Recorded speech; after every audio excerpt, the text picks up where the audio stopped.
Découvrez ces 4 voitures incroyables et surprenantes qui ont été révélées au grand public. Imaginez une matinée ensoleillée dans une petite ville de province, où l'air est chargé des anticipations et des émerveillements. Flottant au-dessus des pavés usés par le temps, une rumeur grandissante se répand. Jean, le mécanicien local au cœur des ors, aurait mis la main sur des trésors inimaginables. 4 voitures, chacune une œuvre des arts sur roues, prête à défier les conventions du village. Jean, passionné par les automobiles depuis son enfance, se souvient des jours passés dans le garage de son père, un champion de karting respecté. Chaque souvenir, chaque frisson, nourrit son rêve de modernité. À 35 ans, il vit modestement avec sa femme Mireille et leur petite Camille dans une maison ancienne, où les murs résonnent des échos d'un passé glorieux. Mais ces voitures, ces étoiles flamboyantes, représentent bien plus qu'un simple engouement. Elles sont le symbole de son désir de changement pour leur communauté. Alors qu'il expose les voitures dans son garage, un vent de fougue l'entoure. Découvrez la première, une sportive rouge étincelante, son moteur ronronnant comme un félin prêt à bondir. La deuxième, une berline futuriste, arbore des courbes qui captivent l'œil, tandis que la troisième, dotée d'une technologie révolutionnaire, se pare d'un bleu océanique qui hypnotise.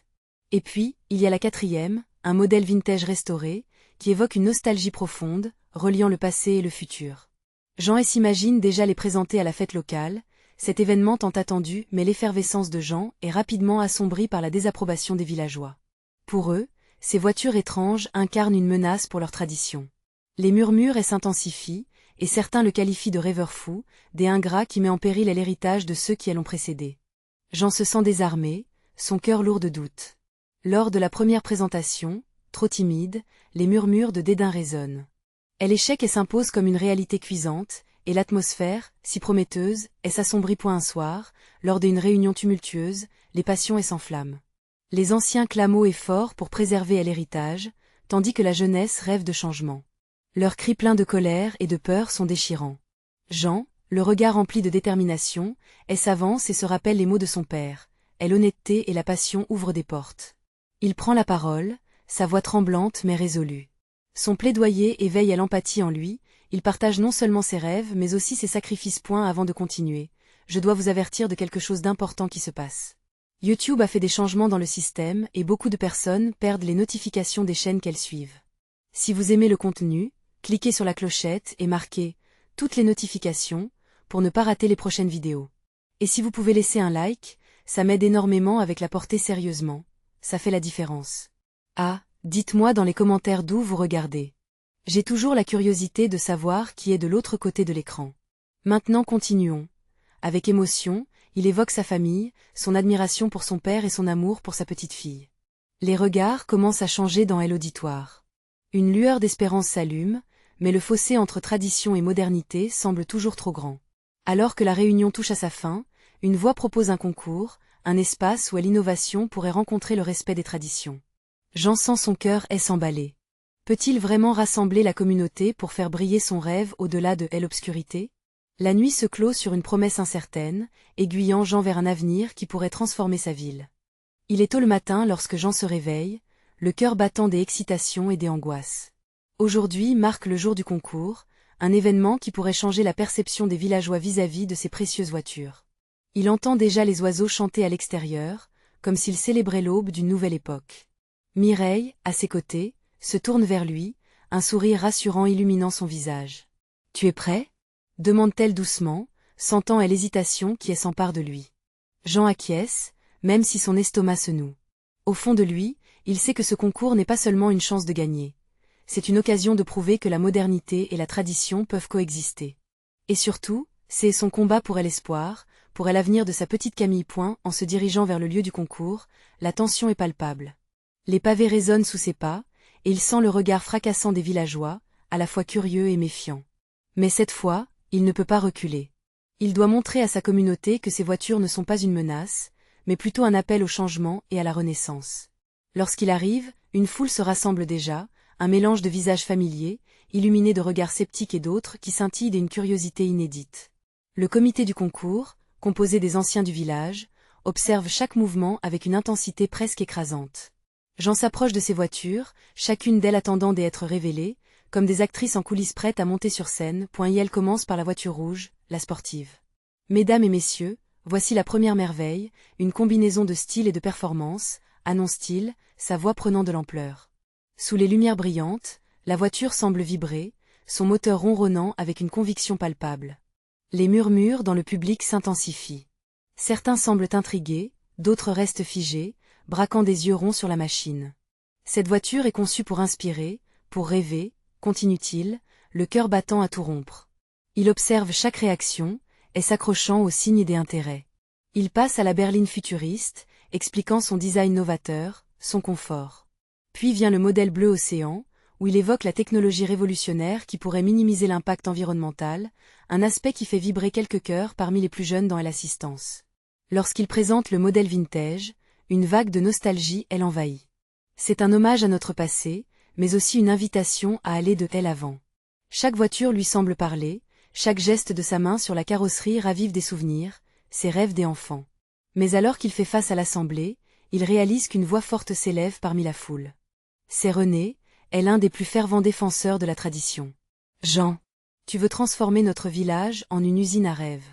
Que la modernité écrase notre héritage. Crie-t-il, sa voix résonnant dans le silence tendu. Le tremblement de la terre semble passer sous les pieds de Jean. Les murmures reprennent de plus belle, et le doute s'accroît à nouveau dans son cœur. Sa confiance vacille. Pourtant, voyant Mireille et Camille, il puise dans ses émotions.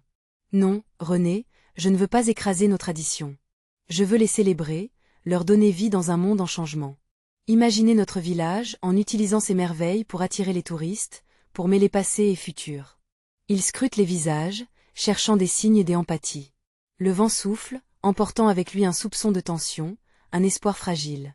Elle amour pour sa ville, pour sa famille elle envahit et lui donne de la force. J'en sais que cette bataille ne fait que commencer. Le regard porté sur l'assemblée, il se demande si un jour, ils pourront vraiment s'unir. Le concours n'est pas que pour lui, c'est pour chaque rêve inaccessible, chaque voix oubliée.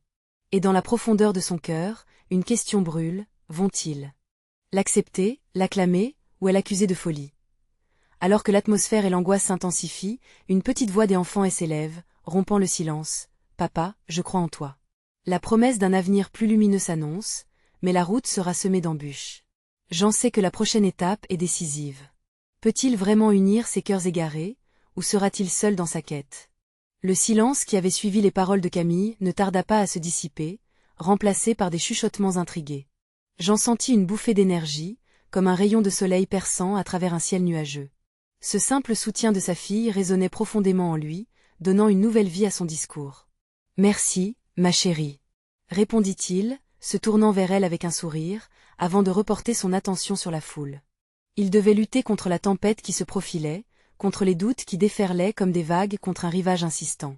Chaque regard, chaque murmure, chaque souffle comptait. « Je ne suis pas ici pour renier notre histoire, » commença-t-il, sa voix maintenant plus forte, plus résolue. « Je suis ici pour bâtir un pont entre ce que nous étions et ce que nous pouvons devenir. Un pont que nos enfants, comme Camille, pourront emprunter sans craindre de perdre leurs racines. » Face à lui, il pouvait voir des visages se froncer, d'autres se détendre légèrement, comme si une dispute intérieure se jouait. Et l'ardeur de ces mots perçait l'armure de scepticisme qui entourait certains villageois. René, bien que mal à l'aise, ne lâchait pas prise. Et si ce pont n'était rien d'autre qu'un mirage? Que feras-tu quand la nostalgie se transformera en regret? Et l'avenir est incertain pour chacun d'entre nous, René, répliqua Jean, luttant pour garder son calme. Mais c'est dans cette incertitude que se trouve la possibilité de grandir. Imagine un festival dans ce village où les anciennes voitures côtoient les nouvelles. Un événement qui attire des gens de loin, qui nous fait découvrir par-delà notre périmètre. Pensons à la joie que cela pourrait apporter. Il regarda le comité, espérant voir un éclat des accords dans leur regard. Un murmure des anxiétés balayait l'assemblée. Quand il mentionna les festivals, il ressentit presque une lueur d'enthousiasme émerger de certains. N'est-il pas temps de montrer au monde ce que nous avons à offrir? Poursuivit-il, passionné. De prouver que la modernité n'efface pas le passé, mais qu'elle lui donne un nouveau souffle. Si nous restons figés, nous risquons de disparaître de la mémoire collective. Une main se leva dans la foule, une femme d'un certain âge, avec les traits marqués par le passage du temps. Elle était connue pour son franc-parler. Jean, mais comment sabrer 5 siècles d'héritage tout en faisant avancer ses voitures? Nous avons une fierté, une culture à préserver. Ces mots résonnèrent comme un défi. Jean s'approcha un peu, prêt à répondre. Et n'est-ce pas cela, faire avancer un héritage? Apprendre à le revendiquer dans une nouvelle lumière? Tout ce que je veux, c'est bâtir un avenir où nos traditions sont célébrées, non pas ignorées. Allons de l'avant, main dans la main, avec un clin d'œil à notre passé. Les murmures de la foule prenaient de l'ampleur. Jean pouvait sentir le changement, léger mais perceptible. Il savait qu'il touchait quelque chose de réel au fond d'eux, une aspiration à être plus qu'une simple postérité. Imaginez, chers amis, continua-t-il, un village qui serve d'exemple, où le passé et le moderne s'harmonisent. Pas en les opposant, mais en les unissant. Qui d'entre vous veut voir notre héritage se diluer dans l'oubli? Il jeta un regard déterminé autour de lui, remarquant que la tension diminuait, plusieurs visages portaient des expressions pensives, presque admiratives. Pourtant, il savait que le chemin était encore parsemé d'incertitudes, d'hésitations et de craintes profondément ancrées. Une voix douce s'éleva parmi les applaudissements timides qui commençaient à naître de la foule. Et si nous donnions à notre village une chance? À nos enfants un avenir? C'était une jeune femme, l'épouse de l'un des plus anciens membres du comité. Ce souffle d'encouragement, même petit, semblait faire bouleverser encore plus de cœurs. Jean avait alors la conviction que la route serait longue, mais cette journée marquait déjà quelque chose de fondamental. Peut-être même déjà un tournant-point. Avec son regard se noyant dans l'espoir, il se tourna vers Mireille et Camille. Celle-ci lui apportait une force encore fraîche, comme une promesse de solidarité et d'unité. Ensemble, nous pouvons faire briller notre village comme jamais auparavant. Mais, qu'en pensez-vous vraiment? Êtes-vous prêt à rêver avec nous, à faire vibrer l'harmonie? Un sentiment partagé s'élevait, et tandis que Johann plongeait dans les visages hésitants, il savait que ce n'était que le début d'un voyage où les rêves, anciens et nouveaux, pourraient s'entrelacer. Alors qu'un souffle de changement semblait paisiblement s'installer, une question brûlait dans l'air. L'avenir du village basculera-t-il vers l'acceptation ou sera-t-il déchiré par la foule des doutes? La tension dans l'air semblait palpable, alors que Jean maintenait son regard sur la foule. Il pouvait sentir l'espoir grandissant, mais aussi la peur, ses émotions se mêlant comme les vagues de la mer. La voix de la jeune femme résonnait encore dans son esprit, une étincelle fragile, mais précieuse. « Quelle chance avez-vous à offrir, Jean ?» murmura René, sa voix empreinte d'un mélange de défi et d'inquiétude. Jean savait qu'il devait répondre non seulement pour lui, mais pour tous ceux qui voyaient, tout comme lui, cette opportunité de renouveau. « La chance d'être vu, répondit-il avec vigueur, d'être reconnu pour ce que nous sommes en tant que communauté. Nos histoires, notre culture, tout cela a de la valeur. Imaginez un endroit où l'on vient célébrer ensemble, où les souvenirs du passé s'entrelacent avec les rêves des avenirs. Nous le devons à nos enfants. » Des murmures d'approbation s'élevèrent cette fois-ci, une mélodie douce mais puissante. Jean, rassuré, continua son plaidoyer. Il parlait du festival qu'il espérait organiser, des manèges, des rires, des stands de nourriture, une fête pour revendiquer l'héritage de leur village. Il décrivait des familles se rassemblant, partageant des souvenirs d'autrefois tout en faisant de nouveaux souvenirs. Sa voix se faisait plus passionnée, les mots coulant comme une rivière vive. Imaginez des artisans du coin, mettant en avant leur savoir-faire, des artistes qui honorent notre passé tout en créant des œuvres nouvelles. Un carrefour entre générations, un lieu de rencontre, d'échange. Jean scrutait les visages. Certains arboraient un sourire, des autres encore se croisaient les bras, sceptiques. Puis, au milieu de la foule, il aperçut une main qui se leva, hésitant. C'était celle de Pierre, un homme très respecté du village, un ancien qui avait souvent des mots sages à partager. « Tu sais, Jean, j'ai vu notre village se transformer au fil des ans, souvent pour le pire, » commença-t-il lentement. « Mais cette fois, peut-être mérite-t-il une chance de voir autre chose. En effet, c'est notre héritage, notre identité. Comment construire ce pont sans détruire ces fondations qui nous portent ?» La voix de Pierre était claire, pourtant teintée de doute. Jean lui adressa un regard franc. « En l'honneur de notre passé, Pierre. Nous bâtissons non pas dessus mais autour. Chaque pierre que nous ajoutons à ce pont célèbre ce que nous avons déjà. Je veux que notre culture éclaire notre avenir, pas qu'elle soit un poids à porter. » Les applaudissements commencèrent à jaillir lentement, comme de la lumière perçant à travers la brume. Jean plaça son cœur dans sa voix, son appel vibrait dans le silence renaissant de l'assistance. Alors, il lança un défi à tous, « Qui veut faire ce voyage avec moi? Qui désire bâtir ce pont ?» Les mains se levèrent, timidement au départ, mais avec de plus en plus de détermination. Il avait allumé une flamme d'enthousiasme. Camille regardait son père avec des yeux pleins d'admiration, accrochée aux mots qu'il prononçait, elle sentait qu'il ne parlait pas seulement de voiture ni de festival, mais de valeurs qui auraient une portée éternelle. Alors que Jean discutait avec Pierre de la logistique et des idées, un frisson de satisfaction passa dans son ventre. Ce qu'il avait pensé incertain prenait forme, un élan qui rassemblait les gens, imposant un nouveau récit pour leur village. Pourtant, au fond de son esprit, une question persistait. Les mots de René résonnaient dans son cœur. Lorsque ces changements surviendront, combien seraient vraiment prêts à laisser derrière eux ce qu'ils avaient toujours connu? Quel être serons-nous demain? Se demanda-t-il silencieusement point alors qu'il se tenait là, observant la foule regagner confiance et espoir, une vision elle envahit, celle d'un village vibrant, réuni autour d'une nouvelle histoire, mais le chemin vers cette vision serait semé d'embûches. La vraie lutte ne faisait que commencer. Jean savait qu'il devait maintenir le cap et que le moment de vérité approchait à grands pas. Un contraste évident entre le rêve des unités et les vieilles peurs, qui perdureraient dans l'esprit de chacun. Et alors que le silence de l'incertitude s'épaississait autour de lui, il avait une certitude. Les prochaines étapes seraient décisives. Comment unir des cœurs profondément divisés par des souvenirs? Quel fut ce choix qui façonnerait notre destin collectif? Se demanda-t-il, et l'horizon du changement se dressant devant lui. La nuit était tombée sur le village, un voile d'étoiles illuminant le ciel sombre. Jean s'assit sur un banc, groupe des arbres entremêlés lui offrant un abri. Il avait encore devant lui les visages de ceux qui avaient levé la main, ce soir. Une lueur d'espoir brillait en lui, mais derrière cette lumière se cachait une tempête de doute. La lutte ne faisait que commencer, mais il se sentait prêt, entouré de ceux qui partageaient son rêve. Camille vint s'asseoir à ses côtés, ses yeux brillants d'enthousiasme. « Papa, tu as vraiment réussi à toucher leur cœur. » S'exclama-t-elle, le visage illuminé par l'éclat de la lune. Jean lui sourit, mais une ombre traversa son regard. « Oui, mais chaque sourire cache aussi des peurs, des souvenirs qui nous ancrent, ma chérie. Je dois m'assurer que nous ne perdons pas de vue ceux qui ne sont pas encore convaincus. Tu penses qu'ils vont nous suivre? Demanda-t-elle, sa voix soudaine de petite fille se mêlant à l'adulte des enjeux. J'y espère. Mais Jean s'interrompit, cherchant les mots. Mais notre histoire est fragile. Certaines personnes ont tellement peur de perdre ce qu'elles connaissent qu'elles pourraient résister au changement. Le lendemain matin, Jean se réveilla avec une détermination renouvelée. S'il voulait bâtir ce pont, il devait rencontrer ceux qui n'avaient pas encore trouvé leur place dans son rêve. Il mit en place une réunion au centre du village, un endroit convivial où chacun se sentirait à l'aise pour discuter. La nouvelle de la réunion se répandit comme une traînée de poudre. Au fur et à mesure des détails circulaient, une vague d'appréhension envahit Jean. Combien de personnes prendraient le temps de venir? Combien de sceptiques resteront braqués sur leur certitude? Le jour J, il arriva tôt, aménageant la salle, décorant avec des nappes colorées et préparant quelques rafraîchissements. La foule commença à se rassembler, et il lui sembla sentir une tension palpable dans l'air, comme une corde tirée prête à casser.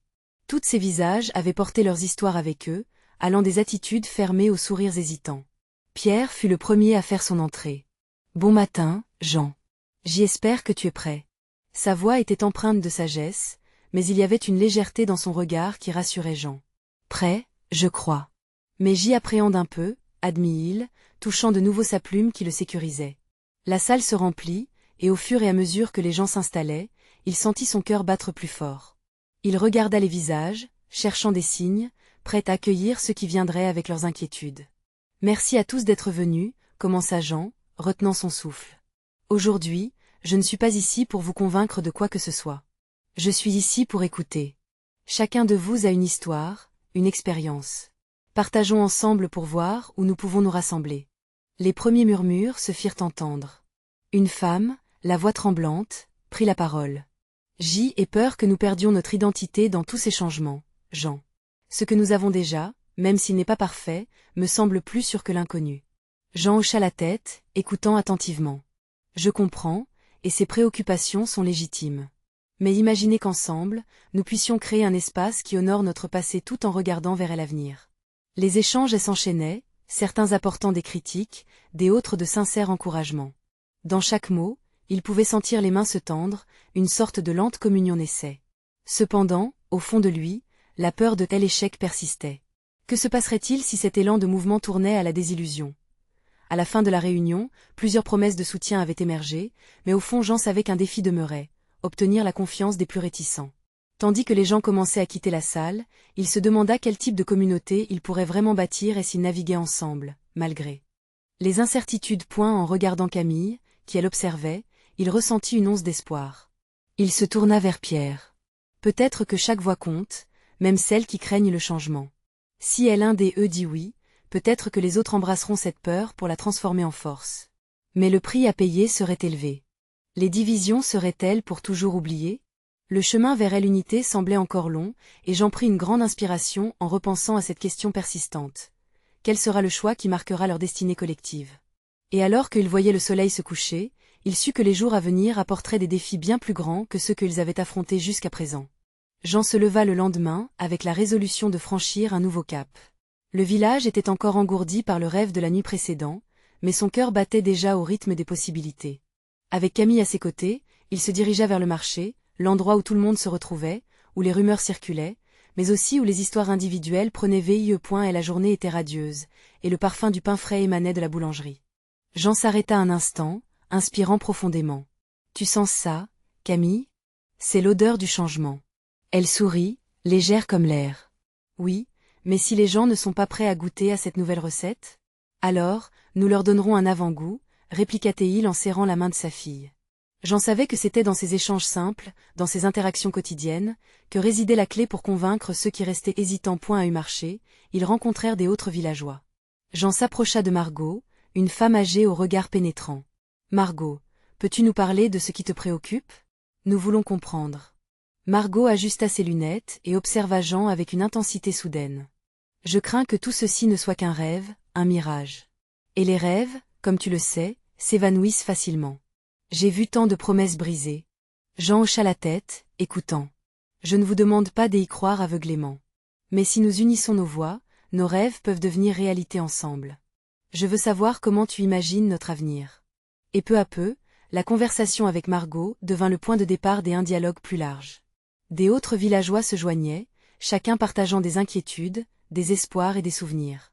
Les histoires de chacun tissaient un canevas, une trame visible qui commençait à unir leurs expériences. « Nous avons tous peur de perdre quelque chose, » dit un jeune homme au fond, sa voix tremblante mais déterminée. « Mais qu'est-ce que nous serions prêts à gagner ensemble? » Jean se redressa. « C'est exactement cela. Chaque changement vient avec sa part de sacrifice, mais aussi avec des opportunités. Que diriez-vous de les explorer ensemble? » Les échanges se multiplièrent, et une énergie palpable s'installa. Au fil des discussions, les visages qui paraissaient durs et sceptiques s'adoucirent. Jean s'illuminait à chaque sourire. Il pouvait sentir les barrières invisibles lentement s'effriter. Mais tout à coup, un murmure parcourut la foule.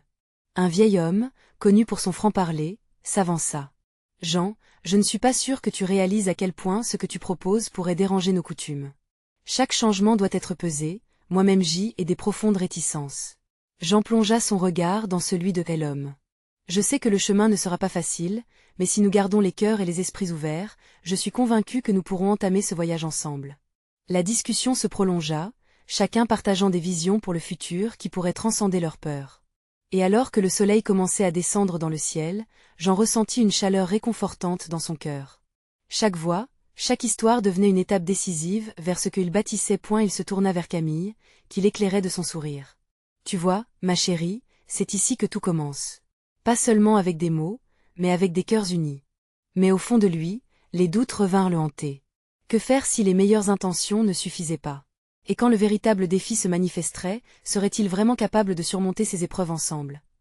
Alors qu'il observait les silhouettes dans la lumière du crépuscule, une question brûlante se forma dans son esprit.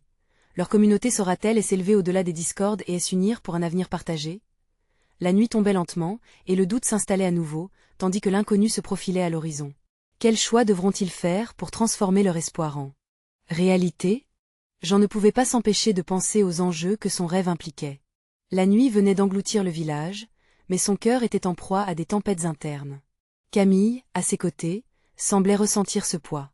Elle l'observait, son regard vibrant d'une compréhension profonde. « Papa, c'est quoi qui te tracasse ?» demanda-t-elle, sa voix douce comme un souffle d'été. Il soupira, cherchant les mots justes. « Je veux que nous avancions, mais j'ai peur que certains ne soient pas prêts à faire le pas. Et si nous échouions ?» Camille caressa sa main délicatement, comme pour apaiser ses inquiétudes. « Mais il faut essayer, n'est-ce pas?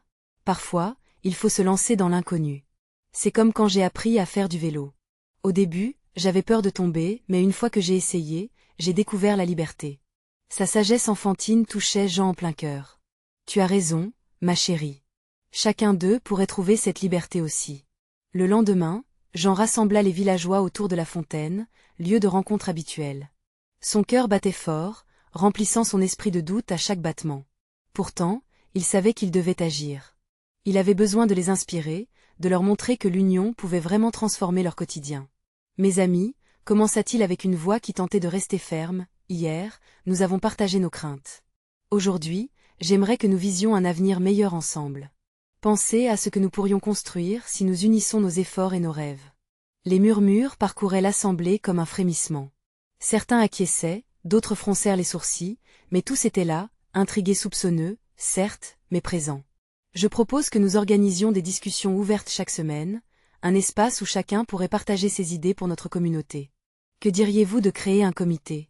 Quelque chose de réel, qui pourrait faire une différence. L'idée trouva un écho positif dans le cœur de plusieurs villageois.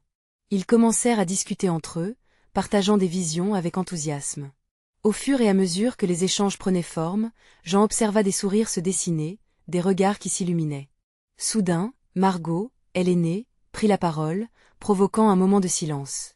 Qu'est-ce qui nous garantit que ce comté ne se heurtera pas à la résistance que j'ai décrite? Parfois, la tradition est une barrière solide. Jean savait qu'il devait répondre avec conviction. Margot, je le sais bien. Mais peut-être que nos traditions peuvent évoluer, non pas disparaître. La force d'une communauté, c'est sa capacité à se renouveler tout en respectant son passé. Qu'est-ce que nous avons à perdre à essayer? Les discussions reprirent, et une atmosphère nouvelle émergea. Il y avait une fervente volonté de créer, de faire évoluer leur quotidien. Au fil des jours, Jean vit son village se transformer lentement. Les villageois apportaient de nouvelles idées, débattaient avec passion. Leur peur s'estompait peu à peu, repoussée par l'émerveillement de l'espoir. Les nuits, désormais, étaient partagées autour des feux de camp, où chacun pouvait se rassembler et se reposer ensemble, nourrissant un lien retrouvé. Mais alors que le village se mettait à rêver, une ombre planait toujours au-dessus de Jean. Il sentait que le moment où leur unité serait vraiment mise à l'épreuve approchait.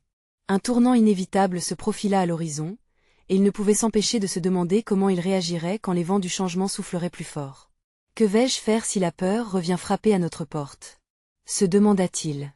Alors que les étoiles scintillaient au-dessus du village rassemblé, une nouvelle question plus pressante émergea dans son esprit. Serait-il capable de les mener à travers l'adversité, si elle se présentait à eux? Les épreuves qui les attendaient définiront-elles leur unité ou leur faiblesse? L'inconnu les guettait, prêt à s'immiscer dans leurs espoirs. S'uniront-ils face à cette tempête à venir? Les jours passèrent, et avec chaque réunion, les villageois se rapprochaient un peu plus les uns des autres. Les rires se mêlaient aux conversations ferventes, et une atmosphère d'optimisme flottait dans l'air. Pourtant, Jean ne pouvait s'empêcher de ressentir cette angoisse sourde, une sensation qu'il ne pouvait nommer. Il savait que la peur, la vraie, n'était jamais très loin. Un soir, au coin du feu, Camille évoqua un projet qui lui tenait à cœur. « Papa, j'y aimerais organiser une fête pour célébrer ce que nous avons déjà accompli. » dit-elle, ses yeux pétillants d'enthousiasme. Jean la regarda, son cœur se gonflant d'une fierté douce amère. Cette fête symboliserait tout ce qu'ils avaient tenté de bâtir ensemble. Mais il savait aussi que dans un coin sombre de son esprit, cette célébration pouvait susciter des tensions. « C'est une belle idée, Camille, mais penses-tu que tout le monde sera d'accord de fêter cela? » demanda-t-il, les sourcils froncés par l'inquiétude. Elle lui prit la main avec tendresse. « Ne t'inquiète pas, papa. Nous avons fait des progrès. Peut-être que cette fête pourrait rassembler encore plus de gens. » Les mots de sa fille résonnèrent en lui. Peut-être que cette fête serait effectivement l'occasion de renforcer leurs liens. Les jours qui suivirent furent consacrés à la préparation de cette fête, chacun y apportant sa contribution. Les villageois, animés d'une nouvelle énergie, décorèrent les ruelles avec des fleurs et des lampions. Et l'excitation était palpable. Mais au fur et à mesure que la date approchait, une ombre de nervosité obscurcit l'horizon. Il y avait les murmures des sceptiques, de ceux qui regardaient le changement avec une méfiance croissante. Comment pourrais-je apaiser leurs craintes? Se questionnait Jean, le regard tourné vers les étoiles, cherchant des réponses qu'il ne trouvait pas. En pleine nuit, il se remémora les mots de Margot. La tradition était une barrière solide. Enfin, la veille de la fête, un orage éclata, le ciel s'assombrissant de nuages menaçants. Les villageois s'inquiétèrent, craignant que les intempéries ne gâchent leurs plans. Jean, sentant le désespoir grandissant, décida d'agir. Il rassembla les villageois sous le grand chêne, un abri temporaire contre les gouttes battantes. « Écoutez-moi » s'écria-t-il, sa voix résonnant comme un défi. « Nous avons travaillé si dur pour cela. Peu importe la météo, notre unité est plus forte que cette tempête. La fête doit se tenir. Mais nous devons y croire ensemble. » Les visages, au début inquiets, commencèrent à se tendre, à s'illuminer. Peu à peu, les murmures de soutien se firent entendre, et finalement, un élan de détermination naquit. Oui, ensemble, crièrent certains. Et dans cette promesse partagée, un sentiment de force collective émergea. Jean s'aperçut que cette lutte contre la tempête était le reflet de leur élan vers l'avenir. Ils allaient se battre ensemble, non seulement pour la fête mais pour leur vision commune, pour leurs rêves, pour la liberté qu'ils aspiraient à découvrir. Mais alors que les villageois se mettaient au travail pour préparer la fête, un éclair zébra le ciel, laissant l'assemblée suspendue dans un silence terrifié. Que se passerait-il s'ils devaient affronter plus que des tempêtes météorologiques? D'autres défis se profilaient à l'horizon. Serait-ce la nuit des révélations ou des déceptions? Jean pouvait sentir le poids de telle incertitude, et la question l'assaillait comme le tonnerre au-dessus. Et l'union qu'ils avaient construite suffirait-elle à surmonter l'inattendu? La nuit de la fête, l'atmosphère était électrique, amplifiée par l'orage qui rugissait au loin. Les villageois, malgré les craintes qui les tenaillaient, s'étaient attelés avec une ferveur incroyable à l'organisation. Les lumières scintillantes des lampions, accrochées des deux côtés des ruelles étroites, dansaient au rythme du vent. Les visages étaient teintés d'excitation mêlée d'une certaine appréhension. Jean, se frayant un chemin parmi les groupes affairés, ne pouvait s'empêcher de se demander si, au fond de tout cela, ils seraient vraiment capables de surmonter les obstacles qui se dressaient devant eux. Il sentait une tension palpable dans l'air, comme une corde prête à se rompre. Ses pensées étaient interrompues par le rire de Camille, qui, entourée de ses amis, se laissait emporter par la magie du moment. « Regarde, papa !» s'écria-t-elle, les bras levés vers le ciel, comme pour saisir les éclairs qui illuminaient l'obscurité. Jean ne put s'empêcher de sourire, admirant l'innocence de sa fille, un rayon de lumière dans ce tumulte. Cependant, derrière les yeux brillants des villageois, il devinait les inquiétudes. Que vont dire ceux qui restent méfiants? Devenue une question obsédante, il devait trouver des mots pour apaiser les âmes troublées. Alors que la fête battait son plein, une première goutte d'eau s'écrasa sur la terre, suivie rapidement par une pluie torrente. Le cliquetis des réchauds et des instruments de musique se mêla aux murmures de désespoir. Les sourires se fanèrent lentement, remplacés par des regards inquiets. Jean, réalisant qu'un défi encore plus grand se présentait, s'avança sur une petite scène improvisée, son cœur battant à tout rompre. « Mes amis, je sais que la pluie est là, » commença-t-il, sa voix résonnant au-dessus du fracas. « Mais cela ne doit pas nous faire reculer. Regardez autour de vous. C'est ici que nous avons construit des souvenirs, que nous avons forgé nos liens. » Il marqua une pause, scrutant les visages tendus qui l'écoutaient on ne peut plus attentivement. Un orage comme celui-ci ne peut éteindre notre flamme, au contraire. C'est l'épreuve qui nous unit davantage. Nous sommes ici, ensemble, et cela ne changera pas.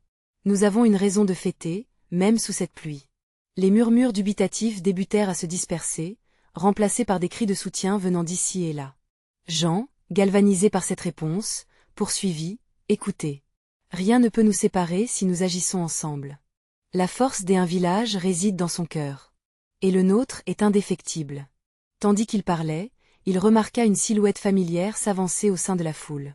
C'était Margot, l'expression déterminée sur son visage. Lorsqu'elle s'approcha, elle l'encouragea d'un clin d'œil, portant un grand plat de petits gâteaux qu'elle offrit à tous. Cela réveilla quelques rires, et peu à peu, la joie commença à percer à travers la grisaille. Les villageois se mirent à danser, riant et chantant sous la pluie. La musique, d'abord timide, se renforça, chaque note dégageant une énergie incroyable. Jean, là au centre, ressentait cette unité grandissante et ne pouvait s'empêcher d'être ému. Cependant, une autre pensée l'assaillait toujours. Que se passerait-il si d'autres tempêtes, plus redoutables que celle-ci, surgissaient dans leur quotidien? La fête devait être l'aboutissement d'un combat, mais était-elle également un prélude à une lutte plus vaste encore? Dans le tumulte des célébrations, une nouvelle ombre se profilait à l'horizon. Jean, le cœur gonflé d'espoir et de crainte, savait qu'il allait devoir affronter des vérités qu'il redoutait. Mais une chose était sûre, l'unité qu'ils avaient formée cette nuit-là était le début d'un chemin qu'ils allaient devoir emprunter ensemble. Quand le tonnerre gronda à nouveau, la question résonna en lui, une mélodie récurrente. Serait-il vraiment prêt à faire face à ce qui les attendait? La nuit de la fête avait été une révélation pour Jean et les villageois. La pluie, d'abord perçue comme une menace, était devenue une bénédiction, lavant les doutes et les peurs, laissant derrière elle une communauté unie. Dans la lumière des lampions, Jean regardait chaque visage illuminé, chaque sourire, chaque éclat de rire. Au matin qui suivit, l'air était frais, chargé d'une énergie nouvelle.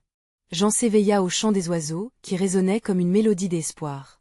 Mireille, à ses côtés, l'observait, les yeux brillants de fierté. « Tu as vu combien ils ont dansé, Jean ?» demanda-t-elle, le sourire aux lèvres. Il hocha la tête, encore enveloppé par la chaleur de cette nuit incroyable. Oui, et je crois qu'ils ont compris. Ils savaient que la route ne serait pas facile. Bien des villageois demeuraient méfiants, visibles dans leurs regards échangés. Mais la fête avait ouvert une brèche, une possibilité pour la communication et l'unité. Ce matin-là, Jean décida de ne pas perdre cette impulsion. Il rassembla les villageois devant la fontaine, le lieu du changement. À peine la première sonnerie de la cloche retentit qu'un murmure parcourut la foule, une curiosité palpable dans l'air. « Hier, nous avons dansé malgré la tempête », commença-t-il, sa voix résonnant. « Aujourd'hui, je vous demande de poursuivre ce rêve, de réaliser un festival annuel pour notre village, où notre héritage et nos aspirations se rencontreront. » Les visages se tournèrent vers lui, intrigués. Une énergie nouvelle s'installait lentement dans la foule. Pourquoi ne pas inviter des artisans, des musiciens, créer un événement festif qui attire les visiteurs tout en célébrant notre culture?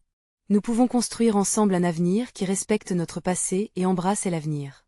Alors que ces mots prenaient de l'ampleur, il aperçut quelques visages partager des sourires. Margot s'avança, s'appuyant sur sa canne. « Jean, je dois admettre qu'hier, j'ai vu quelque chose que je croyais impossible. Peut-être que nous avons besoin de ce pont entre tradition et modernité. » Ces paroles étaient chaleureuses, un souffle d'encouragement qui fit vibrer l'assemblée. Des autres villageois commencèrent à lever la main, partageant des idées, ajoutant des détails, chacun apportant sa contribution, comme un maillon d'une chaîne. Pierre, de son côté, soutint le projet avec ferveur, tandis que René, un peu plus réticent mais convaincu, se décida à prêter son aide. Un vent de solidarité insuffla une énergie nouvelle, et chaque homme, chaque femme, chaque enfant souhaita faire partie de cette aventure interactive. C'était une communion d'espoir, un renversement de scepticisme. Et la planification du festival devenait une réalité concrète. Chaque semaine, les villageois se réunissaient, échangeaient, débattaient, improvisaient. Jean se sentait vivre, guidé par cette vague de joie collective. Les discussions se transformèrent en rire, en amitié, et même les plus sceptiques commençaient à croire en leur capacité à y parvenir. Et pourtant, au fond de son âme, Jean était conscient que le chemin ne serait pas sans embûches. Alors que les préparatifs prenaient forme, la mémoire des oppositions à la modernité pouvait revenir hanter. Un jour, un villageois exprima en public: « Qu'en est-il des traditions? Ne sont-elles pas plus importantes que ces nouvelles idées ?» Le cœur de Jean se serra. Mais il savait qu'il ne pouvait plus reculer. « Mes amis, déclara-t-il avec assurance, nos traditions sont précieuses. Elles sont nos fondations. Mais n'avez-vous pas remarqué comment chaque génération a évolué? Il ne s'agit pas de minimiser notre passé, mais de le célébrer ensemble dans un nouveau cadre. Nous avons l'opportunité de grandir ensemble sans abandonner ce qui nous rend uniques. » Les murmures traversèrent l'assemblée. Jean observait attentivement, conscient que chaque mot portait du poids. Une myriade de questions se posaient encore, il voulait bâtir des ponts, non creuser des fossés. Alors qu'il regardait Camille jouer avec des autres enfants, illuminés par leur innocence, il se convainquit en lui-même que leur village pouvait changer pour l'avenir qu'ils pourraient partager. Ce moment serait tout aussi symbolique que crucial. Le jour du festival fut enfin arrivé. Les pavés s'animèrent, décorés de fanions colorés, de musique jouée par des groupes variés, et les stands de artisans partageant leur savoir-faire. Les villageois affluèrent, accueillant des visiteurs de l'extérieur, curieux et désireux de découvrir ce nouvel événement qui mélangeait histoire et modernité. Sous le grand chêne, Jean se tenait, le cœur battant. Chaque visage ravi, chaque ricanement, chaque applaudissement lui prouvait qu'ils avaient fait le bon choix. La peur défilait sous le poids de l'espoir. Même René, à ses côtés, paraissait ému par toute cette douceur. Lorsque le soleil commença à se coucher, déversant ses couleurs dorées sur le village, Jean prit la parole une fois de plus. « Mes amis, nous avons prouvé aujourd'hui que nous sommes plus forts ensemble. Continuons à cultiver cet esprit d'unité et de créativité. Et n'oublions jamais d'où nous venons, mais avançons vers ce que nous pouvons devenir ensemble. » Les applaudissements éclatèrent, vibrant comme une nouvelle mélodie, un chant d'espoir et d'unité. Et l'année suivante, le festival était devenu non seulement un événement annuel, mais un symbole, un ancrage pour chaque nouvelle génération. À chaque appel du souvenir, Jean savait qu'ils avaient ensemble construit quelque chose de durable. La modernité avait permis aux traditions de s'épanouir, et l'harmonie façonnée illuminait le village d'un amour partagé. Dans cette œuvre de collaboration, Jean se tenait, la main de Camille dans la sienne. Ensemble, ils regardaient vers l'horizon, conscients que les défis seraient nombreux, mais que l'unité serait leur plus grande force, une lueur d'espoir pour tous ceux qui croiseraient leur chemin.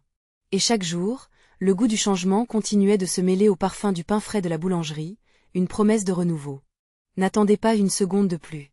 Pour toutes ces histoires palpitantes, vous devez vous abonner maintenant à la chaîne pour ne rien rater des prochaines révélations exclusives. Laissez un like maintenant pour nourrir l'algorithme et montrer votre soutien à cette aventure incroyable. Partagez cette vidéo avec au moins 5 amis qui ont besoin de voir cette conclusion. Dites-nous en commentaire ce que vous pensez de cette transformation et partagez vos propres histoires d'unité.